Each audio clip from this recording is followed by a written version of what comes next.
Donc, j'ai une expertise dans la génération principalement de leads sur Google Ads, sur YouTube et sur Facebook. La présentation, vous pouvez la retrouver donc avec le Bitly SEO Camp YouTube.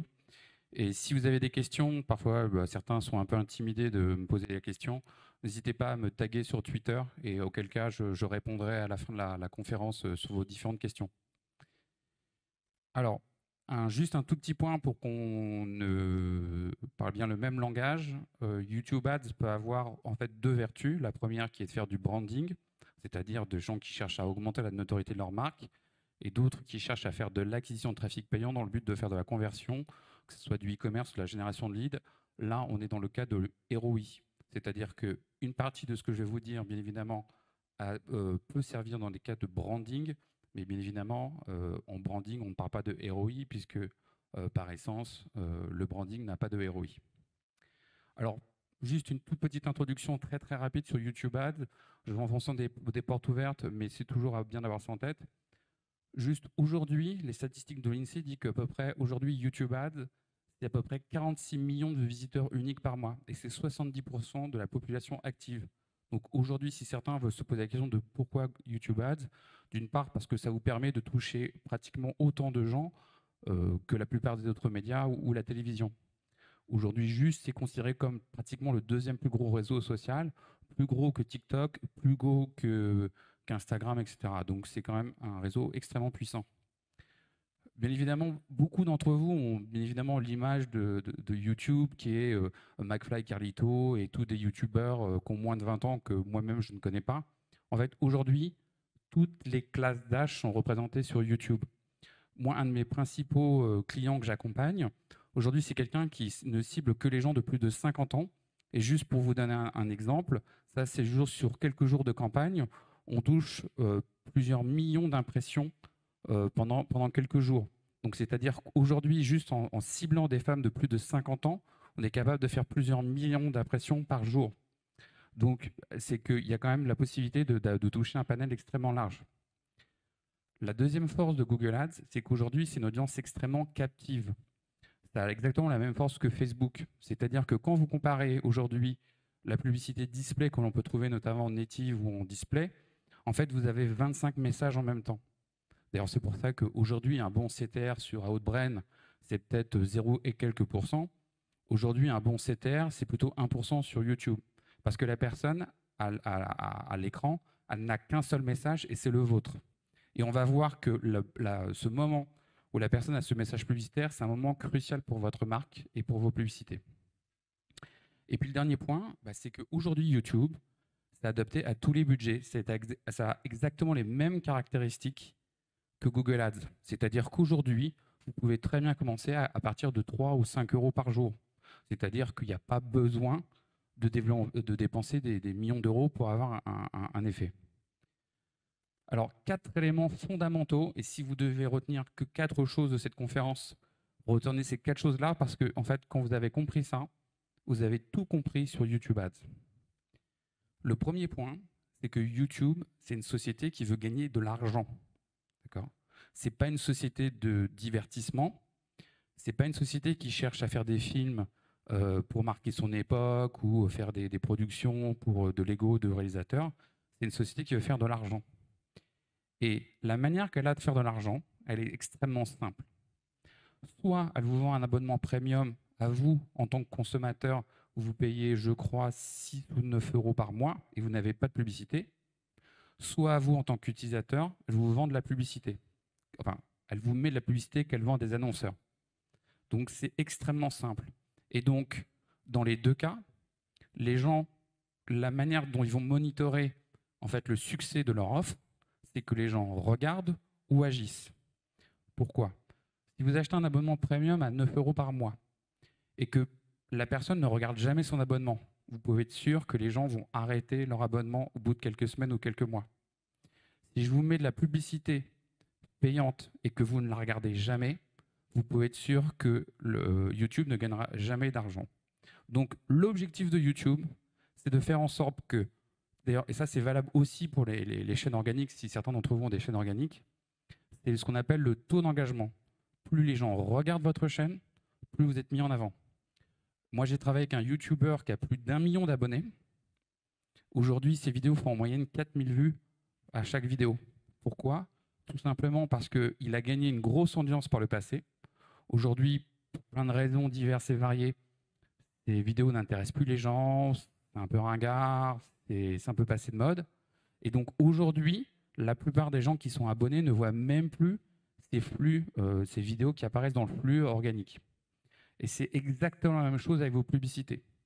C'est-à-dire que YouTube, si vos pubs sont regardées ou cliquées, ils vont les mettre en avant. Si les gens ne les regardent pas et ne cliquent pas, ils arrêteront de diffuser. C'est à peu près l'équivalent du quality score sur Google Ads. Et donc, voilà, YouTube favorise les pubs qui sont regardées et cliquées. Alors, premier secret, il faut que ça reste court. Alors, pour les plus vieux d'ici, il n'y en a pas beaucoup, qui ont peut-être vu cette pub quand ils étaient enfants. Il y avait cette fameuse pub Vomaltine, peut-être pour ceux qui ne connaissent pas, c'était un type qui tenait un bâton qui dit « Oui, j'ai moins de 8 secondes pour vous dire que Vomaltine, c'est de la dynamite ». Ça, c'était l'époque de la télé. D'ailleurs, on parlait toujours du fameux 30 secondes publicitaire. Aujourd'hui, c'est 5 secondes. C'est-à-dire que c'est même plus 8 secondes, c'est 5 secondes. Et donc, qu'est-ce qui se passe? C'est qu'au bout de 5 secondes, l'internaute peut skipper votre vidéo. Et à partir de quand Google gagne de l'argent? À partir du moment où soit la vidéo est vue en intégralité, soit la personne a vu 30 secondes de la vidéo, ou bien la personne a cliqué sur le lien qui renvoie vers un autre site web. Donc, si vous avez une vidéo d'1 minute 30, que personne ne regarde, dépasse les 30 secondes et personne ne clique sur votre lien, YouTube gagne 0 € et ça vous coûte strictement rien. Sauf qu'à votre avis, si ça leur rapporte rien, est-ce qu'ils vont continuer de vous diffuser? La réponse est non. Et donc ces 5 secondes, ces 5 premières secondes sont primordiales. En fait, c'est vraiment le point important. Donc, et l'objectif de ces 5 secondes, c'est de sélectionner vos futurs clients. On a eu 2 conférences précédemment sur le cycle SIA, pour ceux qui les ont vues, qui ont beaucoup mis en avant, en fait, qui ont été assez critiques par rapport à l'algorithme de Google et par rapport au fait qu'on pouvait faire un CPC manuel. Alors moi, je suis totalement dans l'autre équipe. Mais alors, c'est-à-dire que on a une conférence qui dit votre meilleur outil dans Google, c'est vous. Bah, moi, mon meilleur outil, c'est Google. Je ne dis pas que j'ai raison, je ne dis pas qu'ils ont tort, mais moi, je suis totalement à l'opposé de ce qu'ils ont dit. Mais totalement à l'opposé. L'objectif, on va voir après avec le ciblage, c'est totalement différent. Et si vous cherchez à faire du micro-ciblage comme eux, ils l'ont parlé, vous n'obtiendrez strictement rien. C'est au niveau de votre vidéo que vous allez sélectionner les gens sur ces 5 secondes. Je vous donne un exemple. Admettons que je sois un consultant YouTube Ads. J'ai 5 secondes pour me présenter. Qu'est-ce que je vais dire? Je m'appelle Thomas Barre, je suis consultant Google Ads. Tout le monde s'en fout. Par contre, je vais vous accompagner pour booster le ROI de vos campagnes YouTube et faire décoller la croissance de votre boîte. J'ai dû mettre à peu près 5 secondes. Le texte n'était pas terrible. Je viens de le faire en direct live devant vous. Si vous êtes intéressé, vous continuez à regarder. Si vous n'en avez rien à foutre, vous zappez, vous skippez. Mais ce n'est pas grave. Parce que votre objectif, ce n'est pas que 100% des gens qui regardent votre vidéo soient intéressés. C'est que 1% des gens qui vont voir les 5 premières secondes, il y ait une personne sur ces 100 personnes qui se disent « Tiens, ça m'intéresse, c'est le produit que j'ai envie de voir. » Et les 25 secondes suivantes, c'est pour convaincre. C'est-à-dire que les 5 premières secondes, j'envoie le message à la personne, je suis là pour booster les ROI de ta boîte, ou qu'importe, enfin, chacun trouve le pitch qui correspond à son business. Et les 25 secondes suivantes, je pose le cadre dans le cas où on peut travailler ensemble. Admettons, pareil, hein, je suis en totale improvisation, je booste le ROI de vos campagnes YouTube, et aujourd'hui, je vous accompagne si vous dépensez plus de 15 000 € par mois.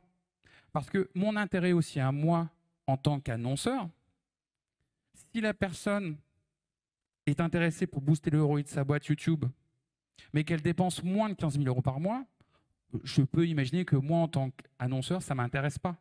Je veux avoir que des gens qui veulent booster les ROI de leur campagne YouTube et qui dépensent plus de 15 000 €. Ou je vous booste campagne héroïde de YouTube pour des gens qui font la génération de leads, ou pour des gens qui font du e-commerce, ou pour des gens qui travaillent dans la mode. Toujours pareil, c'est-à-dire que c'est de convaincre, de cibler la personne, que je suis la bonne personne qui correspond à son business. Et ensuite, passer les 30 secondes, soit la personne clique sur le lien, va sur mon site web, ou regarde le truc, après il peut y avoir plein de stratégies, quoi. Et donc, il y a un bon framework que moi j'utilise, c'est le Elevator Pitch. J'imagine qu'une grande partie d'entre vous le connaissent. La seule différence, c'est que je l'ai un petit peu modifié, c'est-à-dire que vous commencez par votre force sur les 5 premières secondes, je booste le ROI de vos campagnes, je vous accompagne, je ne sais pas quoi, mes produits font que vous êtes les plus beaux de la Terre. Ensuite, je vais dire exactement ce que je fais, et éventuellement, je vais donner en sorte à la personne de s'engager avec moi. Et ensuite, je vais me raconter plus de détails sur ma vie, sur mon œuvre, sur tout ce que je fais, etc., que j'apporte. Parce que mon objectif, là encore, c'est de convaincre, enfin de sélectionner et de convaincre mon interlocuteur. Voilà. Donc, grosso modo, c'est à peu près ça le framework que en tout cas, moi, à titre personnel, que j'utilise beaucoup. Alors, bien évidemment, j'anticipe la question à $1 million. Est-ce qu'il faut faire des vidéos de plus de 30 secondes, oui ou non? Alors, je vais vous faire la réponse du consultant de base. Ça dépend. Ça dépend de plein de critères. Il y a 2 critères pour lesquels ça a du sens. La première, c'est la capacité que vous avez à produire des vidéos. Plus une vidéo est longue, plus c'est long à produire. Une vidéo d'1 minute, ça prend peut-être 1 heure de travail. Une vidéo de 10 minutes, ça prend plus de temps, manifestement. Et le deuxième point, c'est dans quelle mesure vous avez besoin d'engager votre consommateur dans un cycle long. C'est-à-dire qu'aujourd'hui, alors je ne vous ai pas mis le schéma, j'aurais dû le faire, désolé, mais toutes les vidéos YouTube de la Terre ont à peu près le même analytics. C'est-à-dire que c'est une courbe qui descend comme ça. C'est-à-dire que passé 15 secondes, vous avez perdu à peu près 40 à 50% des gens. Et ensuite, grosso modo, que votre vidéo dure 1 minute ou que votre vidéo dure 10 minutes, vous avez à peu près 5% des gens qui iront jusqu'au bout. Et vous avez à peu près 30% des gens qui vont regarder 50%. Donc, ça dépend de votre capacité et aussi si vous avez besoin de convaincre.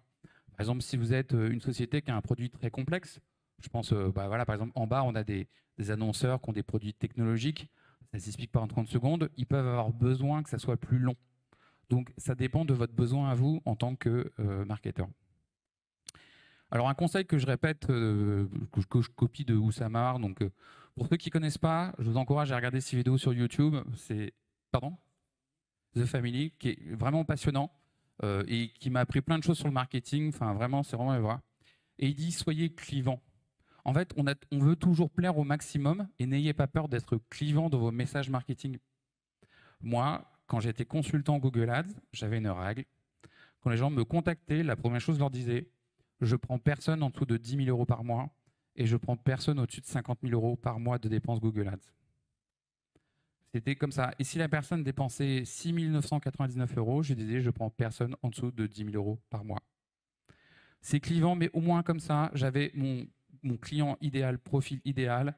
J'avais établi que c'était à ce tarif-là, que c'était comme ça que ça se passait bien, etc.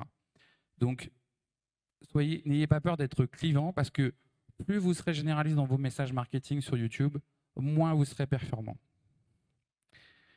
La deuxième chose qui est extrêmement importante, c'est de garder les choses récentes et nouvelles. Je vous rappelle le fondamental numéro 4, c'est que YouTube favorise les pubs qui sont le plus regardées et les plus cliquées. Si vous voyez 5 fois de suite la même pub, est-ce que vous allez continuer à la regarder ou pas? Je ne sais pas s'il y a quelqu'un de chez Zalando, mais je ne sais pas pourquoi, je me suis retrouvé dans leur segment marketing. Moi, je suis harcelé par Zalando. Mais quand je vous dis harcelé, j'ai 10 fois par jour, enfin, je ne regarde pas 10 fois par jour non plus YouTube, mais je suis harcelé. Chaque fois que j'ouvre YouTube, j'ai une pub Zalando, quoi. C'est insupportable. Donc, pensez toujours à votre consommateur et plus, en fait, il va voir la même pub tout le temps et plus ça va être insupportable. Parce que la personne, là, en pleine face, elle ne peut pas la skipper. On n'est pas sur Outbrain où la personne, elle peut voir 10 000 fois votre pub sans la voir. Donc, il faut regarder. Et donc, c'est exactement la même chose que l'ad fatigue sur Facebook. Plus votre pub va être moins vue et moins cliquée, plus le CPV va être élevé. Le CPV, c'est le coût par vue. C'est-à-dire que grosso modo, YouTube vous facture au CPV. Alors après, on peut ramener ça en CPC, on peut ramener ça en CPM, qu'importe. Mais la base, c'est le CPV. Moins les gens regardent ce qu'on appelle le taux de vue, plus votre taux de vue est faible, plus votre CPV est élevé. Point barre. Donc, il vaut mieux, et on le verra après, il vaut mieux faire des pubs simples, faciles. Moi, j'ai une règle, c'est quick and dirty. Je fais des choses faciles, rapides, très vite. Et j'en change très très très vite et on va voir après pourquoi. Vous avez notamment, alors ça c'est vous pouvez personnaliser vos colonnes, vous avez la répartition des impressions, c'est-à-dire 1 plus 2 plus, c'est le nombre de gens qui le voient une fois, 2 fois et ainsi de suite. Plus vous avez des gens qui sont à droite, c'est-à-dire 5 fois et plus c'est mauvais signe pour vous. Et donc, votre objectif, effectivement, c'est ce qu'on appelle la fréquence en fait, d'impression moyenne pour l'utilisateur, c'est de faire en sorte qu'elle soit le plus proche possible de 1, comme sur Facebook, pour ceux qui font du Facebook. Donc, il y a une petite astuce pour ça, au-delà du fait de changer régulièrement ces ads, parce qu'à un moment donné, on ne peut pas passer sa vie à changer les ads tous les jours, c'est que vous avez dans les paramètres avancés, vous avez une possibilité de limiter l'exposition. Et donc, vous pouvez limiter la fréquence de vue ou la fréquence d'impression. Alors là, pareil, j'anticipe la question à $1 million. Quelle est la bonne limite? Ça dépend. Voilà, ça dépend vraiment de plein de choses. De manière générale, moi, je suis un spécialiste de lead gen sur des méthodes de marketing assez agressives, de copywriting. C'est simple, moi, c'est 1-1. Une impression, une vue. C'est-à-dire, la personne, elle voit, elle achète ou elle n'achète pas. Point barre. Je cherche. Mais c'est spécifique au business dans lequel je suis et voilà, donc après, restez simple. Alors, autre question à $1 million, comment on fait des bonnes vidéos? Eh bien voilà, ça dépend de plein de choses. Là encore, ma méthode, je ne sais pas si certains d'entre vous font déjà du YouTube ou certains peut-être ont envie de le faire, mais si c'est le début, je vais vous dire moi quand j'ai commencé à faire. J'ai été sur mon Mac, j'ai enregistré ma voix, j'ai fait mon petit texte, j'ai enregistré ma voix, j'ai fait un slideshow sur Google Slide et j'ai filmé ce Google Slide avec ma voix par-dessus, ce qu'on appelle un vidéo texte dans le langage business. Et donc c'était bonjour, et vous avez bonjour qui apparaît en premier truc. Je m'appelle Thomas Barr, J'ai fait ça, ça m'a pris 30 secondes, j'ai généré 15 000 leads avec ça. Donc, vous allez rencontrer plein d'agences qui vont vous expliquer « Ouais, on va faire des études consommateurs, on va faire du design et tout. » Faites des choses hyper simples. Commencez tout petit par un skateboard, tout petit en mode lean startup. Un truc très simple, vous bricolez vous-même. Vous donnez une contrainte de temps. Vous savez, c'est la loi de Parkinson. Plus on se donne de temps pour faire les choses, plus c'est long à faire. Donc, donnez-vous 1 heure. Vous dites « En 1 heure, je sors une vidéo. » Et vous la lancez avec un petit budget, 5 €, 10 €. Après, chacun a sa notion du petit budget. Et ensuite, vous apprenez. Vous voyez ce qui fonctionne, ce qui ne fonctionne pas. Est-ce que j'aurais pu faire un autre message, etc., et ainsi de suite. Quand vous commencez, faites les choses simples et cherchez pas à faire compliqué parce que, rappelez-vous la règle précédente, plus les gens verront votre pub, moins elle sera cliquée, plus elle vous coûtera cher. Donc il vaut mieux faire des choses quick and dirty et les remplacer régulièrement plutôt que de vouloir faire des choses extrêmement complexes, etc. Quel outil utiliser? Pareil. Voilà, oui, moi j'ai utilisé mon microphone de Mac avec le slideshow de Google Slide et un logiciel pour enregistrer mon écran. Ouais. Bon, là c'est vraiment le quick and dirty façon ultra vénère. Mais vous avez des choses hyper simples. Vous avez Canva qui aujourd'hui permet de faire des vidéos. Vous avez des outils de YouTube. Vous avez plein d'applications aujourd'hui qui coûtent c'est des abonnements à 9 $ par mois ou enfin relativement peu cher. Donc il y a énormément de possibilités de faire des choses pas chères. Et puis bien évidemment, plus vous montez en budget, plus vous montez en expertise, et plus bien évidemment vous avez l'opportunité de pouvoir passer par des gens beaucoup plus seniors. Alors c'est là où je suis en total désaccord avec mes collègues précédents, mais là encore, Ça ne veut pas dire qu'ils aient tort, c'est juste moi ma vision qui est différente. Grosso modo, eux, ils vous ont montré, pour ceux qui étaient là, des systèmes de micro-ciblage avec sortir les mots-clés, faire des trucs. Alors moi, c'est totalement le contraire. Aujourd'hui, je pense qu'aujourd'hui, et je peux vous montrer 20 000 exemples, en tout cas, ça va montrer que c'est raison. Aujourd'hui, l'algorithme de Google et de YouTube est bien plus puissant que tout ce que vous pouvez faire vous manuellement à la main. Bien plus puissant. Donc aujourd'hui, c'est le même système de ciblage que le display. Grosso modo, vous ciblez par audience et par emplacement. Ne faites jamais de ciblage par emplacement. Ça ne fonctionne pas. Juste pour vous donner un ordre de grandeur, quand vous ciblez par exemple des jeunes, aujourd'hui quand Squeezie fait des vidéos, il en sort peut-être une tous les 2 jours, il fait 1 million de vues. Si vous captez 1% de l'audience de Squeezie, ça vous fait quelques centaines de milliers d'impressions par jour max. Autant dire que vous ne sortez pas du tout votre objectif, sauf si vous êtes vraiment sur du micro-ciblage, mais ne ciblez jamais par emplacement. Il vaut mieux faire un ciblage par exclusion, c'est-à-dire je retire certaines chaînes qui ne fonctionnent pas. Moi, par exemple, dans mon business, je ne sais pas pourquoi, mais c'est comme ça, C'est dans l'air ne fonctionne pas du tout. Toutes mes campagnes, quand c'est diffusé sur C'est dans l'air, ça ne fonctionne pas. Je ne sais pas pourquoi. Si quelqu'un a une explication, je suis preneur. Mais voilà. Donc, il vaut mieux cibler large, avec des audiences larges, des audiences d'affinité, vos audiences que vous pouvez construire vous-même, ou bien les audiences in-market. De mon expérience, le micro-ciblage ne fonctionne pas sur YouTube. C'est la vidéo qui fait votre ciblage. Et avec le temps, YouTube va être capable d'aller chercher les candidats qui sont bons pour ça. Moi, je suis énormément d'infopreneurs. YouTube passe son temps à me pousser énormément d'infopreneurs. Donc, ça coûte un peu de temps, ça coûte un peu d'argent, mais si vous avez énormément bien fait votre marketing persona, vous devez déjà avoir ciblé une partie en fait de qui est votre potentiel futur consommateur. Et c'est avec votre vidéo que vous allez pouvoir le convaincre. On l'oublie souvent, mais YouTube, si certains veulent commencer, c'est une très très bonne option de remarketing. Vous avez des gens qui viennent sur votre blog, vous voulez faire un peu de branding, en montrant qu'en tout cas, par exemple, vous êtes une agence, vous voulez montrer que vous êtes quelqu'un de cool, hyper à la pointe et compagnie. Vous faites votre petit reportage sur votre iPhone. Tous les gens qui viennent voir votre blog, après, ils se tapent ah ben bonjour, des trucs un peu sympas. Et c'est une bonne manière de mettre le pied à l'étrier, etc. Et pour ceux qui ont des grosses chaînes YouTube, aujourd'hui, vous avez la possibilité de faire des audiences par rapport aux gens qui regardent vos publicités, ce qui peut être extrêmement également puissant comme technique.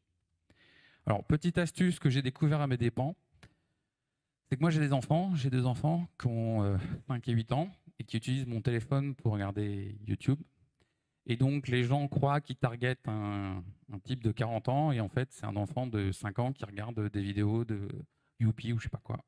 Donc mon petit conseil, c'est faites une exclusion des chaînes enfants et vous allez très vite les remarquer, et les chaînes Vevo, parce que je suis également prof par ailleurs dans les écoles de commerce. Et qu'est-ce qu'ils me disent tous mes étudiants? C'est qu'ils se servent de YouTube pour écouter de la musique.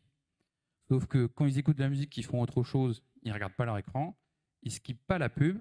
Vous payez une pub pendant que quelqu'un est peut-être juste en train en bas. Et comme vous avez de l'autoplay sur YouTube, donc Vevo et toutes les chaînes enfants, vous mettez ça, vous faites des grosses listes d'exclusion.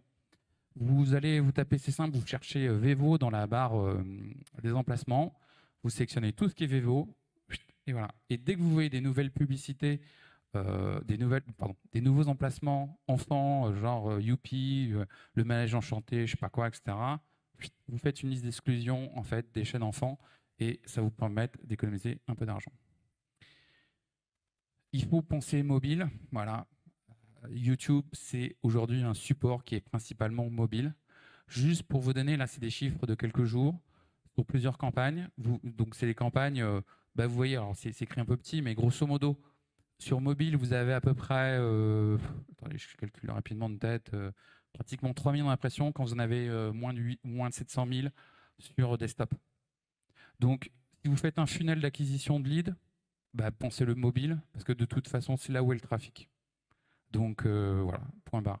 Et là encore, hein, on est toujours les mêmes répartitions que sur Facebook, c'est-à-dire 75% Android et 25% iPhone à peu près à la grosse, ça dépend des trucs. Donc pensez mobile, parce que bien évidemment, si votre funnel il a été construit toujours en pensant desktop, ça fonctionne moins bien. Alors, autre question à 1 million de dollars, faut-il faire des vidéos 9/16e? Donc 9/16e, hein, c'est votre format de téléphone, hein, on peut voir ça souvent.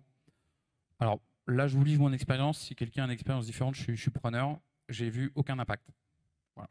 À titre personnel, ça a été beaucoup de travail pour redimensionner, parce que comme en fait aujourd'hui on filme en 16/9e, souvent enfin, dans ce sens de la largeur, pour recadrer, pour retailler l'image, souvent c'est un peu galère. Et je n'ai vu aucun impact. Ça a dit peut-être que certains ont vu des choses un peu différentes. Moi, en tout cas, là encore, en mode quick and dirty, même aujourd'hui sur smartphone, pensez directement à faire du 16/9e. Autre petit conseil, attention aux TV connectées. Parce qu'il faut savoir qu'aujourd'hui, vous avez la possibilité également d'apparaître sur les smart TV, et que aujourd'hui, ça devient de moins en moins négligeable, notamment si vous faites du CPV, c'est-à-dire que vous n'êtes pas forcément, plutôt je pense, voilà, pensez parce que vous avez la possibilité de targeter les ordinateurs, les smartphones et les tablettes, et bien évidemment les smart TV. Donc pensez toujours à ce petit truc-là, des smart TV, etc. Sachant que, alors, il y a un autre truc qui a sorti il y a quelques semaines sur YouTube, c'est qu'aujourd'hui, vos pubs YouTube, en fait, il y a ce qu'on appelle les extensions en fait, agrandies, qui fait qu'aujourd'hui, vous sortez également de YouTube, et c'est pour ça que vous commencez à avoir de plus en plus de pubs vidéo sur des sites web, puisqu'en fait, aujourd'hui, donc, un autre point supplémentaire, si certains veulent se convaincre ou pas de faire du YouTube, c'est qu'aujourd'hui, la vidéo va être de plus en plus utilisée dans le display. Et en plus, dernier point, pour ceux qui ont déjà accès à Google Perf Max, c'est ce nouveau outil de campagne qui permet de faire le search, le display et le YouTube, je crois. Ces trois-là, en fait, en totale autonomie. Donc, autant commencer à vous mettre à vous faire de la vidéo maintenant. Alors, vous allez rentrer, j'imagine, une grande partie d'entre vous, vous travaillez dans des départements qui sont liés à la performance. C'est vrai, ce qui est génial avec Google Ads, c'est que grosso modo, tout le monde s'en fout de la créa puisque c'est que des mots-clés. Grosso modo, les bannières, c'est pas toujours un gros sujet de discussion. Mais là, quand vous allez rentrer dans de la vidéo, vous allez rentrer dans du branding, vous allez rentrer dans la communication. Et là, tout le monde a un avis. Tout le monde a un avis. Tout le monde vient vous expliquer, mais ma grand-mère, elle m'a expliqué, elle travaillait à la régie de publicité de TF1 dans les années 70, c'est pas comme ça qu'on fait une pub et tout, etc. C'est un peu chiant. Le seul conseil que je peux vous donner, c'est des chiffres. Aujourd'hui, moi j'ai fait, je dis ça de manière vraiment très humble, j'en suis à plusieurs centaines de milliers d'euros de dépensés. Et aujourd'hui, je me plante une fois sur deux sur les pubs. C'est-à-dire qu'aujourd'hui, j'aimerais vous dire qu'il y a une recette parfaite pour savoir qu'est-ce qui fonctionne, qu'est-ce qui ne fonctionne pas. La réalité, c'est que j'en sais rien. J'ai fait plein de tests et il n'y a jamais un seul test qui est cohérent avec le précédent. Pourquoi il y a une publicité qui fonctionne et pourquoi celle-là ne fonctionne pas? C'est quand même très difficile de savoir. Donc, contentez-vous de rester sur les chiffres. Contentez-vous de regarder ce qui fonctionne, ce qui ne fonctionne pas. Ce qui est génial avec Google Ads, ce qui est génial avec YouTube Ads, c'est que la sanction, elle tombe au bout de 24-48 heures en fonction de son budget.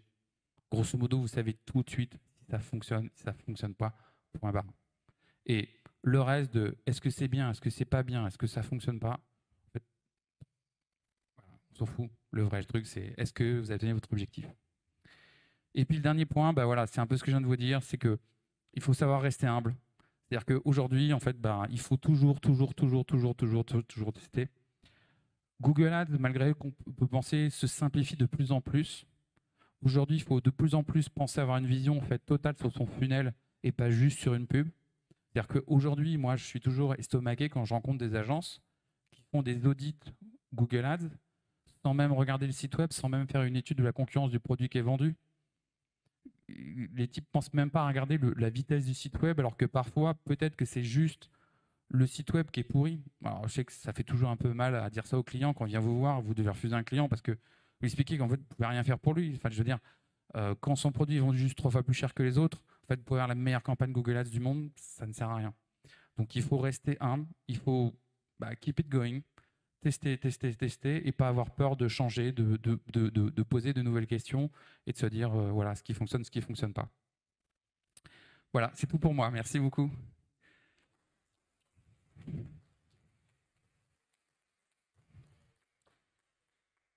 Alors, je vais vous poser la question SEO. Ce que je vous propose, c'est que je vais la poser sur Twitter.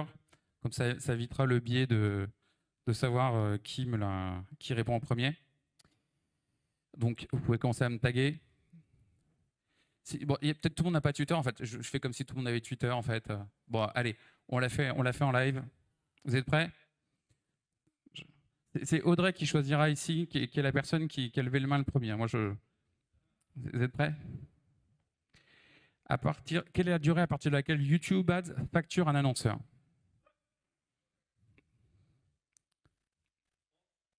30 quoi? 30 secondes, bravo. Bien, ouais.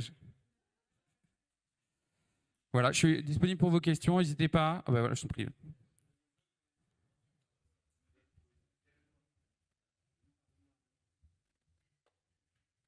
Je t'en prie, vas-y.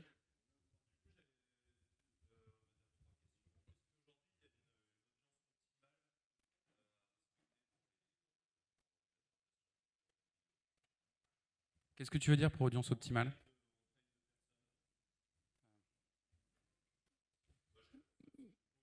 Hmm. Le problème, c'est que effectivement, la prévisualisation de la taille de l'audience est quand même assez bullshit, quand même globalement. Elle n'est pas très très très bonne. À titre personnel, les audiences personnalisées, vous savez, le truc que Google pousse beaucoup en ce moment, de mon point de vue, ça n'a jamais fonctionné, mais bon, c'est pas parce que j'ai pas réussi que d'autres n'y arrivent pas.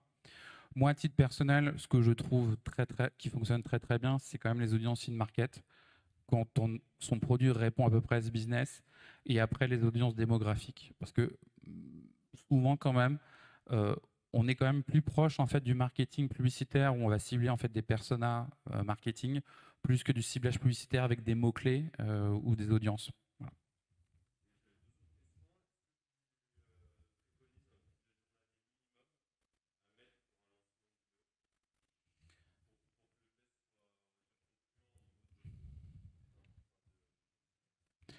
Alors en fait, réponse à 1 million de dollars, ça dépend. En fait, moi, ce que je conseille toujours quand je rencontre quelqu'un qui veut se lancer dans la publicité en ligne, je lui dis toujours, qu'est-ce que tu es prêt à mettre que si tu les perds totalement, c'est pas grave. C'est-à-dire que c'est ça mon truc. C'est-à-dire que si la personne me dit, moi, si je mets 500 balles sur la table et que c'est cramé, que je m'en fous, alors je lui dis, bah écoute, à ce moment-là, on va diviser tes 500 balles en 7, 10 ou 15 jours, 20 jours. Sachant que bien évidemment, ça dépend après de plusieurs paramètres, c'est-à-dire que ça dépend aussi de la longueur de ton funnel. Par exemple, moi j'ai travaillé pour un voyagiste où en fait son funnel était genre de 45 jours. Donc bah, de fait, enfin, tu vois bien ce que je veux dire. Voilà. Mais après, je dirais que moi, tu vois, là, je viens de lancer une campagne sur Facebook, alors, mais qui est à peu près un fonctionnement assez similaire. Et tu vois, je suis à 10 francs par jour. Et tu vois, au bout de 5 jours, j'ai déjà des bons résultats. Enfin, en tout cas, j'ai déjà des signaux assez intéressants de ce qui fonctionne et ce qui ne fonctionne pas. Après, j'ai calibré mon audience en fonction, c'est-à-dire que j'ai fait quelque chose d'assez resserré. Donc, et bien évidemment, plus tu vas faire large, plus tu as intérêt à ouvrir ton audience. Voilà. Merci. Ah oui, alors c'est oui, parce que moi, en fait, j'habite en Suisse, c'est pour ça que je parle en franc, désolé. Voilà, je suis en franc suisse. Mais bon, ça revient à peu près au même. Ouais, je t'en prie.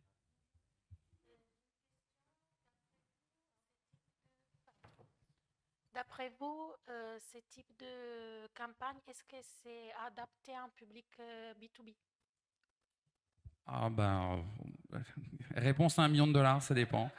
Alors le problème du B2B, de manière générale en marketing digital, parce que en fait, ta question elle est valable en fait à peu près dans tous les cas de figure, c'est que c'est toujours très très difficile en fait sur du mass market en fait de cibler une population extrêmement cible. Effectivement, c'est là dans lesquels en fait je trouve que pour l'occasion, le retargeting, de mon point de vue, fonctionne beaucoup beaucoup mieux.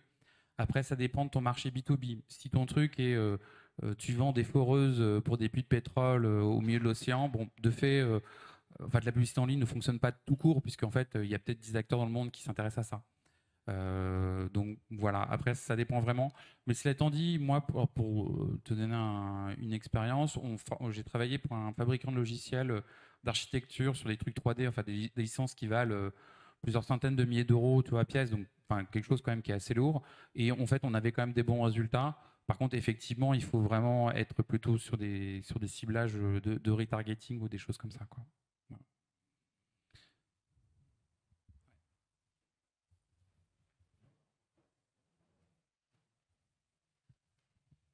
Alors, sur YouTube Ads, il y a beaucoup de formats possibles. Il y a le bumper, il y a le désactivable, non désactivable, etc. Est-ce que vous avez une préférence justement sur quel type de format fonctionnera le mieux si, mettons, on a une vidéo qui fait, allez, bah, si on fait du bumper, on reste en dessous des 8 secondes, mais si on a en tout cas du contenu qui est moins long que 30 secondes. Alors, c'est ce que je disais en fait en début. En fait, effectivement, les choses de moins de 8 secondes ou qui sont pas skippables, c'est bien si vous faites du branding. Parce qu'en fait, quand c'est pas skippable, je crois, mais je peux peut-être dire une bêtise, mais il n'y a pas d'appel à l'action. C'est-à-dire qu'il n'y a pas la possibilité d'être renvoyé sur le site web de l'annonceur. Je dis peut-être une bêtise parce que je fais pas beaucoup de branding, donc je suis pas un spécialiste du sujet. À titre personnel, moi j'utilise l'InStream désactivable. Et sachant que la grande différence, c'est que si vous faites du call to action, vous avez la possibilité de mettre un lien. Alors, je ne vous l'ai pas mis dans la truc, mais faites très attention parce que ça vous fait l'espèce de barre qui apparaît avec le bouton. Donc, si vous faites une vidéo avec du texte, ça peut se mettre devant. Donc, il faut bien faire attention à ça. Et donc, ça réduit un peu la taille de l'écran, mais par contre, vous avez un appel à l'action. Et souvent, effectivement, comme tu l'as dit tout à l'heure, c'est plutôt le CTR qui va rentrer en ligne de compte. Par contre, effectivement, si vous faites pas de juste, vous êtes plutôt en mode CPV, c'est-à-dire coût par vue, effectivement, il n'y aura pas cette barre, mais par contre, vous avez peu de trafic qui est renvoyé sur votre site web. Donc après, c'est vraiment une question de stratégie. À titre personnel, mais là encore, parce que moi, je fais beaucoup de lead generation, je suis qu'en call to action pratiquement 100% du temps. Et donc, c'est du in-stream désactivable et il n'y a pas le choix. Mais après, bon, voilà, c'est des stratégies différentes.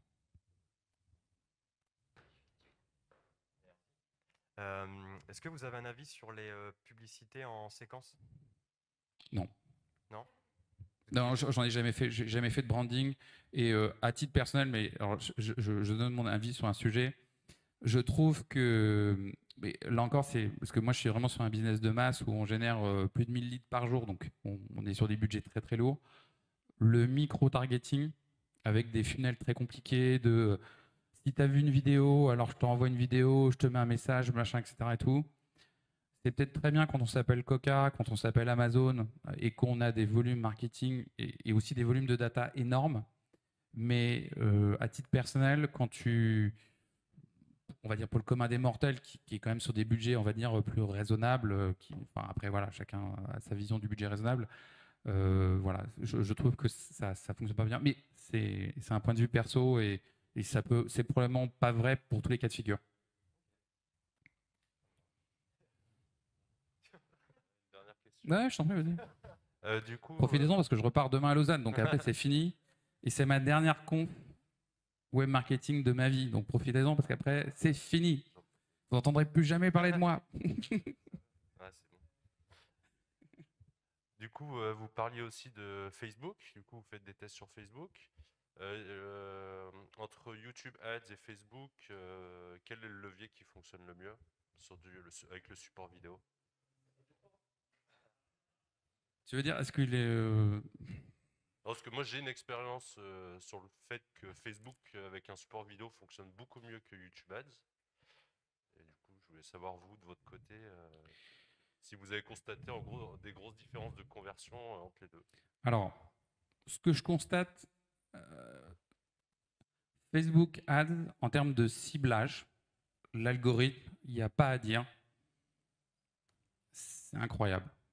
C'est vraiment. Enfin, je veux dire. Enfin, je dis ça tous les ans, mais moi, je suis inquiet pour mon boulot parce que je me dis que le truc fait pratiquement tout seul, quoi. Enfin, vraiment, c'est assez incroyable. Néanmoins, ce que je constate, c'est que souvent la qualité des leads sur Facebook Ads est moins bonne. Pourquoi? Tout simplement parce qu'en fait, mais là, on est tu veux ce que je veux dire, enfin, vous prenez pas ça pour argent comptant, mais C'est que Facebook Ads, moi j'ai remarqué, les gens sont en mode swipe tranquille chez eux, enfin ils swipe tranquille, et là ils tombent sur votre pub, ils cliquent dessus, ils vous donnent l'email, ils achètent votre produit, enfin voilà. YouTube Ads, je remarque que souvent les taux de conversion, enfin les taux de monétisation post-conversion, c'est-à-dire quand vous avez capté le lead, sont bien meilleurs. Voilà. Et souvent, parce qu'en plus, bon, mes funnels en plus sont basés beaucoup sur la vidéo, donc en fait les gens regardent une vidéo, et je les renvoie vers une page chez moi où je leur propose une autre vidéo. Donc, en fait, tu vois, en termes de mécanique, tu vois, c'est assez cohérent. Néanmoins, je ne pourrais pas te dire lequel fonctionne le mieux parce que les deux fonctionnent vraiment très, très, très bien. Mais je remarque quand même que globalement, Facebook Ads est quand même beaucoup plus accessible. Et le format vidéo fonctionne très bien aussi sur Facebook Ads. D'ailleurs, tu fais, enfin, j'y avais pas pensé, mais ce que j'ai dit là, c'est la même chose hein, sur Facebook Ads. Hein, vos vidéos, enfin, juste sur votre Business Manager graphé en fait par jour avec le CTR. Et vous voyez, c'est simple. Hein, la relation entre CTR et CPC, elle est évidente, quoi. Elle est évidente et ce que vous pouvez faire en vidéo fonctionne exactement de la même manière en fait sur Facebook Ads. Voilà. Après, voilà, Facebook Ads c'est plus compliqué parce que on est aussi sur plusieurs réseaux, on est sur Instagram, donc bon, il y a quand même plein de paramètres qu'on maîtrise pas, mais les deux sont vraiment très très bien et je pense que les deux, d'ailleurs c'est pour ça que souvent, j'ai l'impression que je fais quand même pas mal aller-retour parce qu'en fait, ben, souvent, voilà, ouais, bref, vous m'avez compris.